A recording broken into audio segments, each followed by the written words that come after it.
این ویدیو مثل ویدیو فارسی شده و بیا به شایدم یه گند در سطح جهانی. البته دوسه یک دوسه خیلی خوب، رکورد بزرگترین پیتزای جهان دست یه گروه ایتالیایی در رومه، چون اونا عاشق پاستا و آشپزی و اینجور چیزان. ولی امروز قراره بهتره کنم، چون میخوام رکورد بزرگترین پیتزای دنیا رو مال خودم کنم. شرمنده ایتالیا. هرچند شرمنده نیستم چون این رکورد واسه خودمه. این کارو با همکاری 100 نفر آدم، 4.5 تن خمیر، 2 تن سس و 4 تن پنیر پیتزا انجام میدم. به اعتماد به نفسم نگاه نکنین. یه خورده که با دقت بهم زل بزنید متوجه میشید هیچ ایده‌ای برای شکستن این رکورد ندارم. اگه این اواخر با من آشنا شدین میدونید که برای تولد 8 سالگیم پیتزا پارتی گرفته بودم، ولی حتی یه نفر از دوستامم نیومد. پارسال بهتون قول دادم اگه تا آخر سال به 10 میلیون دنبال کننده توی یوتیوب برسم همه شما دوستای جدیدم پیتزا مهمون منین. حالا کانالم به لطف شما 11 میلیون دنبال کننده رم رد کرده و وقتشه به قولم عمل کنم و بزرگترین پیتزای دنیا رو بپزم. عجب خمیری. نوبت خمیره. خب کل خمیری که برای پیتزا لازم داریم همینه. شوخی میکنی؟ نه جدی. تقریبا 20 تا چونه بزرگ دیگه مثل اینو داری.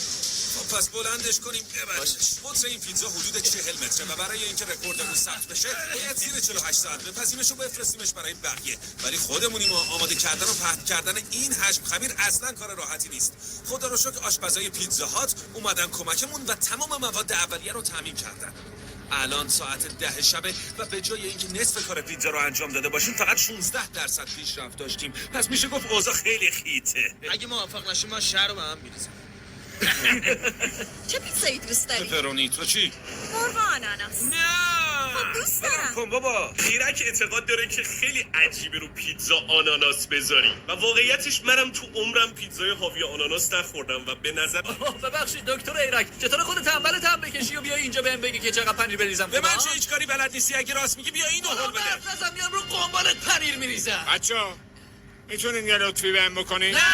خیلی پرروشی. عمرناش تو این رو بیری وقت کی رو بردی؟ ما 14 ساعته داریم روی پیتزا کار میکنیم و من الانه که از خستگی بیهوش بشم، ولی کلی رفیق سرحال داریم که در نبود ما تمام شب بیدارن تا کار لنگ نمونه. تقریبا 6 ساعت از برنامه عقبیم، اما من و پسرا دیگه داریم از پا در میاییم.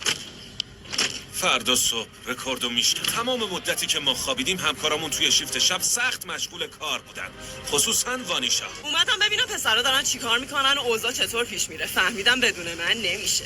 ولی متاسفانه صبح فرداش به مشکل بزرگی برخوردیم. من و پسرا تازه بیدار شدیم و میخوایم ببینیم توی این مدت کار چقدر پیش رفته.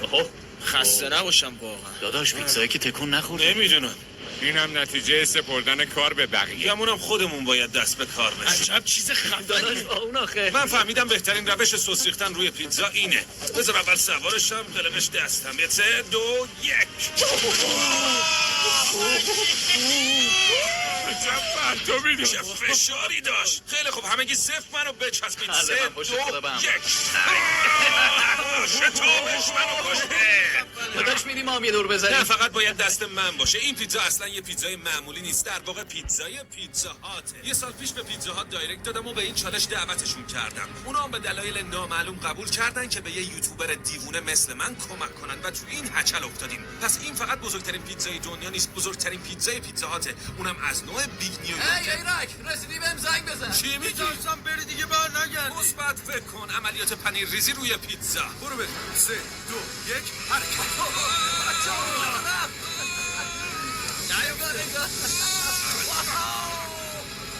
وای خدایا خیلی هیجان داره. دقیقا همونطوری بود که انتظارشو داشتم. وقت مخلفات سلیقه های مختلفی داریم. بعضیا پپرونی دوست دارن. ببین این روش باحاله ولی کار راه انداز نیست. و تنها 1% دوست دارن روی پیتزاشون آناناس باشه. واقعا متاسفم. اینم برای شما.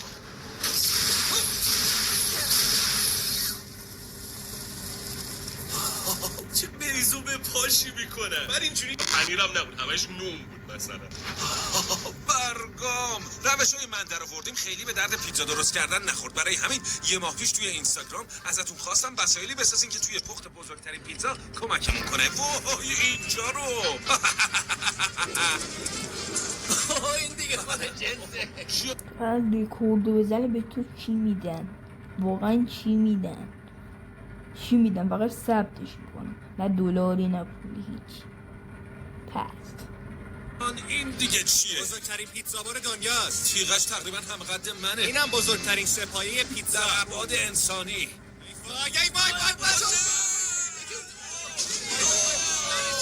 این چه اتفاقی بود؟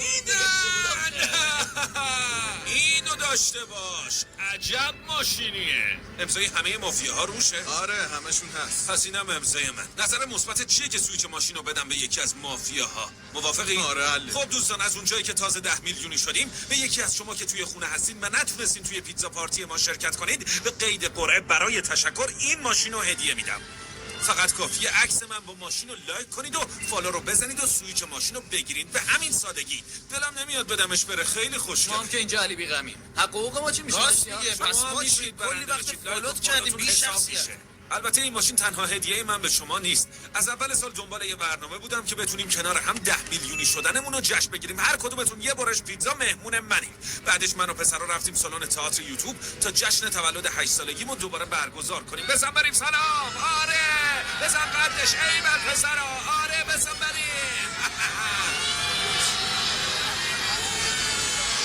سلام پیتزا پارتی. به نظرم واقعا جالبه که یوتیوبرها سلام پیتزا پارتی. آره دوستتون دارم. ممنون که امروز اومدین. دمتون گرم. عاشقتونم. واقعا دوستتون دارم. همونطور که میبینید انقدر ذوق کرده بودم که فقط میگفتم بزن بریم. بزن بریم. بزن بریم. بزن بریم. بزن بریم. بزن بریم رفیق. اما در واقع چیزی که دلم میخواست از همون لحظه اول بهتون بگم این بود که لحظه اون مهمونی تجربه بی‌نظیری بود و واقعا تحت تاثیر قرار گرفتم. دیدن شماها که داشتیم کنار من پیتزا میخوردین باعث شد اریک 8 ساله دیگه ناراحت نباشه و حالش خوب باشه. این یکی از اتفاقای مهم زندگیم بود. انقدر اون مهمونی به هم خوش گذشت که به کل یادم رفت فقط 80% بزرگترین پیتزاها تکمیل شده و چیزی نمونده که بریتنی نماینده رسمی رکوردهای گینس برسه سر صحنه. پس من و پسرا باید زودتر کارو تموم می‌کردیم. باید سریع برمیگشتیم سر پیتزا. خیلی خب رفقا دست بجنبونید. باید رکوردو بشکنیم. دیگه چیزی نمونده. همین بابا. معطل نکنین دیگه. رفقا هنوزم به من کمک نمی‌کنی؟ داداش گلم بکش بیرون لطفا. چقدر شما عوضی؟ خیلی خستم. 2 روزه که پلک رو هم نذاشتم. هیچ کدوم نانه. کل شب داشتیم پیتزا رو آماده می‌کردیم. تیم پیتزا هات واقعا سنگ تموم گذاشت. بدون اونا امکان نداشت بتونیم از پسش بر بیایم. تک تک آدمای اینجا صدشون رو گذاشتن تا کار عقب نیفته و سر جام 68000 برش پیتزا آماده شد. هر کدومشون بلافاصله بسته‌بندی میشن و به دست خیریه‌های سراسر لس آنجلس. برشاش هم خیلی بزرگ بودن. یعنی واقعا خوشحالم که آفرین خیلی میکنن. آقا یه کار خوب کردی. آدمای زیادی قراره این پیتزا رو بخورن و ازش لذت ببرن. 0 تا 100 این پیتزا رو مردم لس آنجلس درست کردن و باید بگم دم همشون گرم. دقیقاً 30 دقیقه دیگه پیتزا کامل میشه. دیگه آخراشه. چیزی نمونده. دل تو دلم نیست. وانیشا یکی از رفقای درجه 1. میخوایم آخرین تیکه های پیتزا رو با هم بذاریم. ببینم آماده ای؟ چه جورم.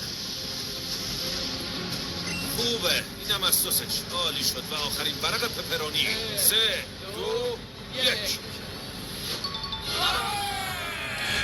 این شما و اینم بزرگترین پیتزای دنیا. امیدوارم 20 دقیقه است که نماینده رسمی گینس اینجاست و باید تایید کنه که تونستیم رکوردو بزنیم یا نه. ممکنه پیتزا کوچیک باشه یا طبق قوانین گینس یه جای کار بلنگ. خانم چه خوشگله کلاهتون. چه حسی دارین؟ بریتنی خانم جون منو و تایید سایز شما. الان فقط یه سوال ازت داریم بریتنی. رکوردو زدیم؟ خب باید بگم شما یه رکورد جدید تو گینس ثبت کردید.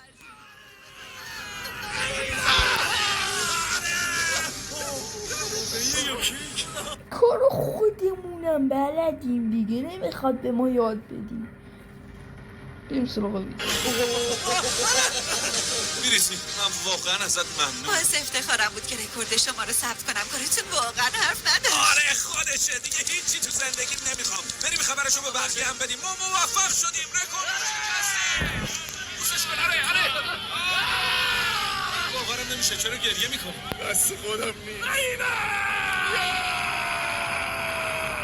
خسته نباشین. دمتون گرم. درست کردن این پیتزا 3 روز طول کشید و ما موفق شدیم. ممنونم که حمایتمون کردین تا 10 میلیونی بشیم. ممنون از پیتزا هات که کمکمون کرد بزرگترین پیتزای دنیا رو بپزیم. دم همتون گرم. چاکریم داداش. کاری نکردم. دمتون گرم. و از همه مهمتر دوستتون دارم. مرسی ویدیو رو تماشا کردیم. البته لایک و سابون کنید. خداحافظ.